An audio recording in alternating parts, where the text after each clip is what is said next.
So, okay guys, eto another day, another vlog tayo. So yan, kumusta naman ang buhay-buhay mga bossing? Yon. So for today's vlog, ito, by request na to guys, nagawin ko na nga tong vlog na to. Yan, ang dami na kasing nagko-comment at nag-PPM sa akin. At eto na, gagawin na ni Daddy Jepoy nyo to. So yan guys, sasabihin ko lang naman sa inyo kung paano ako mag-markup ng aking mga paninda. Ka muna. So ito na guys yung secret. Yan, calculator. So yan guys, mas prefer ko yung calculator kesa sa cellphone niya. Guys, mas nakakatalino to. Ano ba yan? Pabulol-bulol pa ako. So yun guys, wag na nating patagalin pa. Yan, i-demo ko na sa inyo. Pantay lang. Shoo! So, bali yan guys, yan. Yan yung calculator natin. So yan, for example guys, yung binili mo sa market, 20 pesos. At gusto mo siyang i-markup ng 20%. So yan, 20 plus 20% ka lang. So yan guys, pansin nyo naman, di ba? May tubo ka ng 4 pesos doon. Yon. O, isa pang example guys. For example, yung binili mo naman sa market ay 30 pesos. At gusto mo lang siyang patungan ng 15%. So plus 15% ka lang. So yun guys, 34.5 yung lumabas. So pwede mo siyang i-round off ng 35 or pwede mo rin siyang i-round off sa 34. Yan, nasa sa iyo yung guys. So yan sana malinaw sa inyo. So bali pala yung pagmamarkup ng mga paninda guys, nasa sa inyo yan. Yan, depende kasi sa atin yan guys. Yung iba kasi, syempre may mga overhead yan.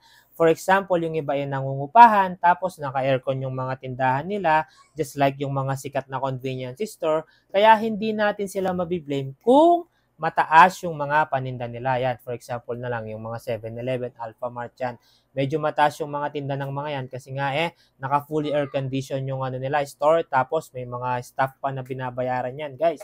At syempre, mostly, nagbabayad din ng pwesto yan. So, yan, guys. So, yung iba naman, kaya naman mababa yung mga paninda nila, for example na lang dyan, yung mga nasa palengke, kasi yung mga yan, nakapwesto lang. So, yung mga yan, yung may tinatawag na nagpapabook yan ng mga order nila. So, inaano na lang sa kanila yan, dinideliver na lang sa mga lugar nila. So, mostly, mga nasa 5 to 10% na lang yung patong yan. At saka, kasi yan halos wholesale, kaya mura nilang nakukuha. So, depende yan guys. So, kung may mga katabigan tindahan at naman medyo mataas yung presyo nila, yan. Kanya-kanyang ano lang yan guys. Yung iba naman, kaya mataas, dahil may overhead silang yung transportation nila, yan. For example, yung malayo yung market sa kanila, tapos nagko-consume sila ng gas, yan. Parang ako guys, yan.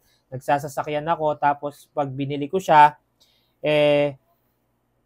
magko-consume ako ng gas, tsaka yung pagod ko, tapos pagdating ko dito, yun, nakikita nyo naman sa mga vlog ko, dinidiskarga ko, inaayos ko yan, kino-compute ko pa kung magkano yung binibenta ko. Pero ito guys, sa akin lang to, baka yung iba ginagawa din. Yung mga essentials ko kasi, yung mga fast moving guys, yan, medyo mababa lang yung patong ko dyan. Yan yung pampabilis ng benta. Yan, isang advice ko sa inyo yan, isang tip. For example na lang ng mga mabibilis yung mantika, yan, yung mga condiments like ng toyo, pati suka, yan, mabibilis yung mga yan. Sugar, yan. Yung mga daily needs ng mga tao guys, konti lang yung patong ko dyan para naman, parang pang market na rin natin sa kanila.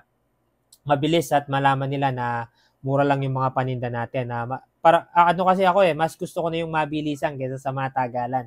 Yeah? So, yun lamang guys. Sana naintindihan nyo tong vlog ko. Yan. Basta kanya-kanyang pamimpresyo lang natin yan guys. Basta yun, tandaan nyo lang. Depende sa overhead. Diba? Okay, depende sa pagod nyo. Yan.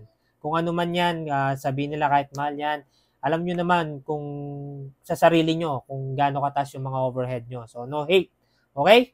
No hate. Kanya-kanyang markup yan guys. So, yun lamang guys. At maraming salamat. Yan, sana naliwanagan kayo at sa mga nagko-comment at saka mga nag-PM sa akin. Sana nasagot ko ng mabuti yung mga